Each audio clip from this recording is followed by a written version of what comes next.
লীগকে হত্যা মৃত্যুদণ্ড দেওয়া যায়। যে ভাই আহত এখানে দাঁড়িয়ে আছে, বসে আছে, ওই ভাইয়ের কি ফ্যাসিস্ট সরকারের সাংবিধানিক ধারাবাহিকতা রক্ষা করার দায়িত্ব? বিডিআর বিদ্রোহ নামে একটা টার্ম চালু হয়েছে, এটা বিডিআর বিদ্রোহ না, এটা বিডিআর হত্যাকাণ্ড। যে কনস্টিটিউশনের এগেইনস্টে আমাদের আন্দোলনটা ছিল, আমরা এই বিপ্লবটাকে এই কনস্টিটিউশনের ভিতরে ঢুকে দিয়েছি। আওয়ামী লীগ তাকে নিজেকে সেফগার্ড দেওয়ার জন্য যে আইনগুলো বানিয়েছে সেগুলো দিয়ে তাকে ধরা যায়। এই যে গণ অভ্যুত্থানকে ৭২-এর সাংবিধানিক মোড়কে নিয়ে আসাটা, এটা ছিল আমাদের সেকেন্ড গ্রুপ। এই যে আসিফ স্যার এখানে আছেন, উনি আইন উপদেষ্টা, আমি যে কোনোদিন রাস্তার মধ্যে ওনার বিপক্ষে দাঁড়াই যেতে পারি, বলছেন না। এই ক্ষমতাগুলোকে বিশ্ববিদ্যালয় প্রশাসন এবং ছাত্রলীগ মিলে নষ্ট করে দিয়েছে। যেই ক্লাস্টারগুলো এই ফেসিবাদকে প্রতিষ্ঠিত করেছে, আইরনিক্যালি আমরা এই গণতন্ত্র প্রতিষ্ঠিত হওয়ার ভাগটা আমরা তাদেরকে আবার ৫ আগস্টের পরে আমরা দিয়েছি। দেখেন, আপনার কোন জায়গায় শুধু প্রধানমন্ত্রী, যাকে আমরা বিশ্বাস করি কিছুদিনের মধ্যে অবৈধ ঘোষণা আইনগতভাবে করা উচিত, করতে হবে, কারণ আমি এটা দেখাই দিচ্ছি কিভাবে করা যায়। তাহলে দেখেন, আমরা কিন্তু ওই চেয়ারটা ছাড়া আর কোন জায়গায় কিন্তু আমরা সংশোধন করতে পারি নাই। তারা যে খারিজি হয়েছে, আমাদের একটা লিটমাস টেস্ট, আমাদের তো একটা মানদণ্ড লাগবে যে কাদেরকে আমরা ধরবো যে দিনের পথে, আর কাদেরকে ধরবো আমরা দিনচ্যুত হয়ে গিয়েছে। এটার তো একটা লিটমাস টেস্ট লাগবে, তাই না? তো এটা লিটমাস টেস্ট। একটু আগে আমার যে ছোট ভাই জাহিদের সাথে কথা হচ্ছিল, এটা লিটমাস টেস্ট অনেকগুলো হইতে পারে। ১৭ জুলাই একটা লিটমাস টেস্ট হইতে পারে, এটা হইতে পারে গত ১৬ বছরে কারো মানবাধিকার ক্ষুণ্ণ করে নাই, আওয়ামী লীগের তো একটা অংশ ছিল, তাদেরকে তো আমি ডিহিউম্যানাইজ করতে পারি না, সে আওয়ামী লীগ করতে হয়েছে। আমার বাপ ফর এক্সাম্পল প্রাইমারি স্কুলে চাকরি করে, তাকে ১৫ আগস্টে যাইতে হয়েছে, মুজিব কোড পড়তে হয়েছে, কালো কাপড় বাঁধতে হয়েছে, তারপরে মুজিবের জন্য মানে একদম ওই যে আমরা ইয়া হুসাইনের ইয়া দেখতাম, এটা করতে হয়েছে।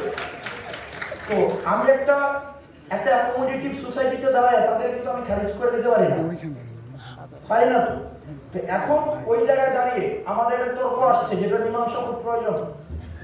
সেটা মীমাংসা হচ্ছে, আমি ওই মানুষগুলাকে, তারা এই যে আসিফ স্যার এখানে আছেন, উনি আইন উপদেষ্টা, আমি যে কোনোদিন রাস্তার মধ্যে ওনার বিপক্ষে দাঁড়াই যেতে পারি, বলছেন না।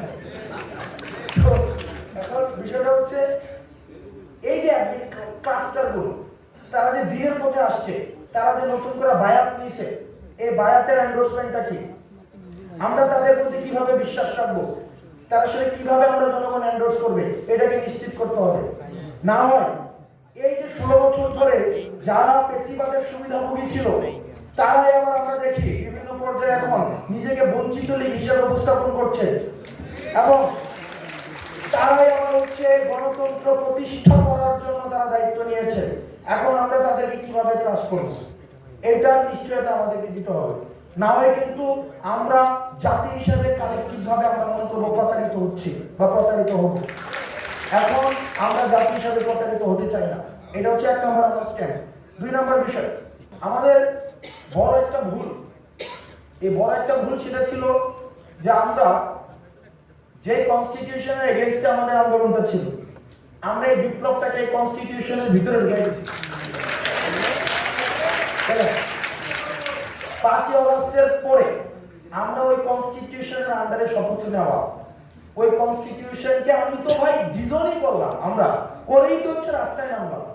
৭২-এর সংবিধান এখন অপ্রাসঙ্গিক আমার জায়গা থেকে, আমার বক্তব্য। কারণ ৭২-এর সংবিধানকে দোহাই দিয়ে আপনি দেখবেন আসিফ স্যাররা যখন নির্দলীয় তত্ত্বাবধায়ক সরকারের যখন কথাবার্তা বলতো, তখন শেখ হাসিনা কি বলতো যে সাংবিধানিক ধারাবাহিকতা রক্ষা হবে না। এখন এই সাংবিধানিক ধারাবাহিকতা রক্ষা করার দায়িত্ব কি ৫ আগস্ট পরবর্তী যে জনগোষ্ঠী, যে জনতা, যারা গণ অভ্যুত্থানে এসেছে, যারা রাস্তায় রক্ত দিয়েছে, যে ভাই আহত এখানে দাঁড়িয়ে আছে, বসে আছে, ওই ভাইয়ের কি ফ্যাসিস্ট সরকারের সাংবিধানিক ধারাবাহিকতা রক্ষা করার দায়িত্ব? সুতরাং এই যে গণ অভ্যুত্থানকে ৭২-এর সাংবিধানিক মোড়কে নিয়ে আসাটা, এটা ছিল আমাদের সেকেন্ড ভুল। এবং এই ভুলটাকে অ্যাকনোলেজ করে সেটাকে সংশোধন করে সর্বদলীয় রাজনৈতিক দলের ঐক্যমত্যের ভিত্তিতে এটা দ্রুততম অ্যাড্রেস প্রয়োজন। নতুবা আমি মনে করি দ্বিতীয়বারের মতো ছাত্রনাগরিক এবং যেটা সকল দলের অংশগ্রহণের ভিত্তিতে যে আন্দোলনটি হয়েছে, ফেসিবাদ বিরোধী সকল দলের অংশগ্রহণ, তাদের সাথে আবার প্রতারণা করা হবে। অন্তর্বর্তীকালীন সরকার, আসিফ স্যার এখানে আছেন, যে ওনাদের প্রতি আমাদের ট্রাস্ট বিল্ডিং কিভাবে হবে। আমি সারাদিন এখানে কথাবার্তা বলতে পারবো, যেহেতু আমরা এখানে ডিবেট করছি, তো তো কথাবার্তা বলা যায়, কিন্তু প্রবলেম হচ্ছে মানুষ আপনাকে কতদিন বিশ্বাস করবে। যে মানুষটা রিক্সা চালক, সে আমার আমি ওয়ার্ডমার্ক থেকে যে ওয়ার্ড বলবো, কনস্টিটিউশন থেকে যে শব্দ বলবো, আমি রাজনৈতিক বন্দোবস্তের কথা বলবো, আমি ডিহিউম্যানাইজেশনের কথা বলবো, ডিনাজিফিকেশনের কথা বলবো, এই শব্দগুলো মিডিয়া খায়, কিন্তু ওই রিক্সাওয়ালা কি এটা বুঝে? সুতরাং এই বিষয়ে আমার পরবর্তী বক্তারা কথা বলবে, এই বিষয়গুলোকে অ্যাড্রেস করতে হবে। তবে আমি যে বিষয়টা বলতে চাই, ট্রাস্ট বিল্ডিং করার জন্য আপনাদেরকে খুব দ্রুততম সময়ে আমাদের বিচারগুলো নিশ্চিত করতে হবে। বিচারগুলো নিশ্চিত না করে তাই কিন্তু ট্রাস্ট বিল্ডিং হবে না। বিচার নিশ্চিত করার জন্য প্রথমে যে কাজটা করতে হবে সেটা হচ্ছে, আপনি যদি দেখেন দ্বিতীয় বিশ্বযুদ্ধের পরে জার্মানিতে কিন্তু ডিনাজিফিকেশন হয়েছে। ধরে ধরে ধরে ধরে নাৎসিরা যেখানে ছিল, অ্যাডমিনিস্ট্রেশনে জুডিশিয়ারিতে যেখানে ছিল, তাদের কিন্তু সেখান থেকে মাইনাস করা হয়েছে।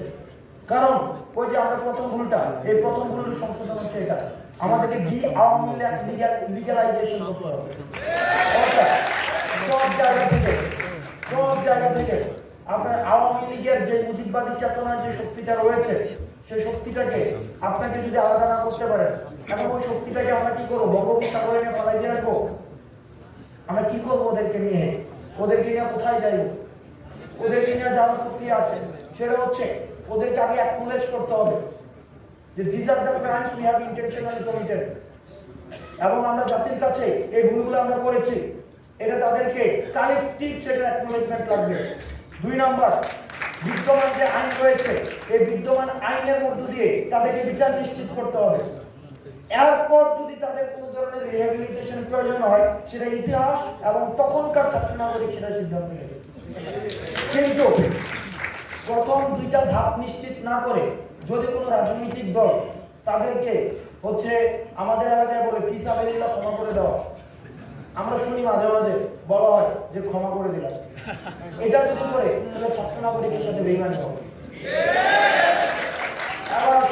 এই আওয়ামী লীগকে নিষিদ্ধ করার জন্য কিন্তু আমার নতুন করে আইন বানানোর প্রয়োজন নেই। আমি ছোট মাথায় যেগুলো বুঝি এবং ইউটিউবে যা যা দেখি, বিভিন্ন জায়গায় কথাবার্তা বলতে হয়, এখন না অপ্রাসঙ্গিক হয়ে যেতে হবে। সেটা হচ্ছে যে আওয়ামী লীগ তাকে নিজেকে সেফগার্ড দেওয়ার জন্য যে আইনগুলো বানিয়েছে, সেগুলো দিয়ে তাকে ধরা যায়।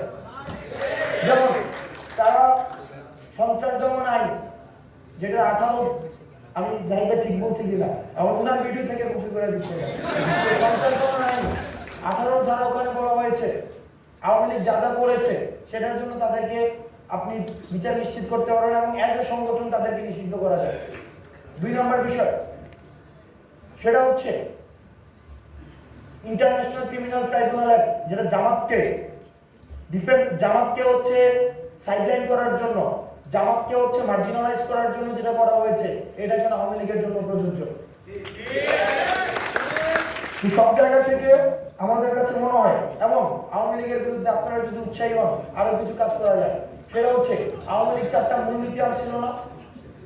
গণতন্ত্র, সমাজতন্ত্র, ধর্মনিরপেক্ষতা, বাঙালি জাতীয়তাবাদ আর জাতীয়তাবাদ। দেখেন ওখানে আমরা আওয়ামী লীগ আরেকটা নতুন জিনিস ইনস্টল করছিল, সেটা হচ্ছে কনস্টিটিউশনের 7-এ, যদি ওই 4 মূলনীতির বাইরে কেউ যায় তাহলে তাকে কি করা যায়? রাষ্ট্রদ্রোহের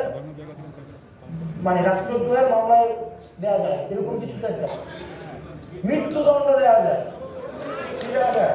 মৃত্যুদণ্ড দেওয়া যায়। এটা ভালো জিনিস। আরো তো না, আমি বিসিএস এর পড়া লাস্ট করছি জুনে, আমরা ভুলে গেছি আসলে। তাহলে দেখেন মৃত্যুদণ্ড তাকে দেওয়া যায় 7-এ। তার মানে কি গত 3টে ইলেকশনে আওয়ামী লীগ কি গণতন্ত্রকে হত্যা করে নাই? গণতন্ত্রকে হত্যার জন্য এই 3টা ইলেকশনকে অবৈধ ঘোষণা করে, গণতন্ত্রকে হত্যা করে, এই বিদ্যমান কনস্টিটিউশন অনুযায়ী কিন্তু আওয়ামী লীগকে হত্যা মৃত্যুদণ্ড দেওয়া যায়। অবিলম্বে এই যে বিগত যে 3টা ইলেকশন, এই যে 14, 18 এবং 24, এটাকে অবৈধ ঘোষণা করতে হবে। অবৈধ ঘোষণা করে তাদেরকে গণতন্ত্র হত্যার জন্য তাদের করা সংবিধান দিয়ে তাদেরকে মৃত্যুদণ্ডের আওতায় নিয়ে আসতে হবে। আমাদের আরো কিছু বিচার আছে, যে বিচারগুলো সুরাহা না হইলে এই অন্তর্বর্তীকালীন সরকারের কাছে মানুষের যে ট্রাস্ট বিল্ডিংটা রয়েছে, এই ট্রাস্ট বিল্ডিং ডেভেলপ হবে না। সেটা হচ্ছে ইতিমধ্যে বিডিআর বিদ্রোহ নামে একটা টার্ম চালু হয়েছে। এটা বিডিআর বিদ্রোহ না, এটা বিডিআর হত্যাকাণ্ড। এই বিডিআর হত্যাকাণ্ডের বিচারটা নিশ্চিত করতে হবে খুব দ্রুততম সময়ের মধ্যে। এবং হত্যাকাণ্ডের বিচার নিশ্চিত ছাড়াও যে ফ্যামিলিগুলো 2009 সালের পর থেকে এখনো পর্যন্ত সমাজে এক ধরনের মার্জিনালাইজ লাইফ লিড করে, তাদেরকে কিভাবে রিহ্যাবিলিটেট করা যায়, তাদেরকে সম্মানজনক জীবন দেওয়া যায়, সেই বিষয়টিকে চিন্তা করতে হবে। 2 নম্বর বিষয়, ছাত্রলীগকে নিষিদ্ধ করা হয়েছে, তবে আমার মনে হয় এটাকে আরেকটু পাকাপোক্তভাবে নিষিদ্ধ করা যেতে পারত। সেটাকে আমরা নির্বাহী আদেশে নিষিদ্ধ করা হয়েছে, সেটাকে আমরা হাইকোর্ট দিয়ে ডিল করার মনে হয় আরো বেশি প্রুফ সাস্টেইনেবল হয়তো হতো। আসিফ স্যার ভালো বলতে পারবেন, তবে নিষিদ্ধ হয়েছে, সেটা আমাদের আপাতত স্বস্তি। এখন তাদের বিচারগুলো নিশ্চিত করতে হবে। বিশ্ববিদ্যালয় শিক্ষার্থীদের মানবিক অধিকারগুলো তারা ক্ষুণ্ণ করেছে।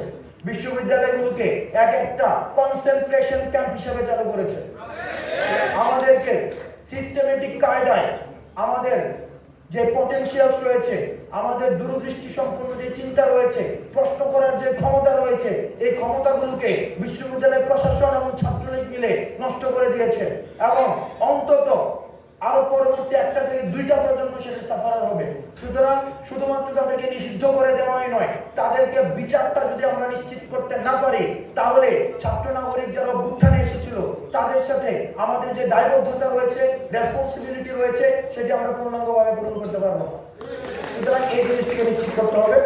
বলতে পারি যে আমরা যে দায়িত্ব নিয়েছি, এই দায়িত্ব সম্পূর্ণ না করা পর্যন্ত কোনো রাজনৈতিক প্রেশার, কোনো অ্যাডমিনিস্ট্রেটিভ প্রেশার, নতুন করে কোনো ফেসিবাদ যদি কোনো শক্তি আবার জেগে ওঠে, সেটার কোনো প্রেশার, আন্তর্জাতিক কোনো প্রেশার, সেটা তারা মাথা নত করবো না। সংবাদ, ফিচার ও অনুষ্ঠানের জন্য ভিজিট করুন সংবাদ প্রকাশের ওয়েবসাইট এবং যুক্ত থাকুন ফেসবুক পেজ ও ইউটিউব চ্যানেলের সঙ্গে।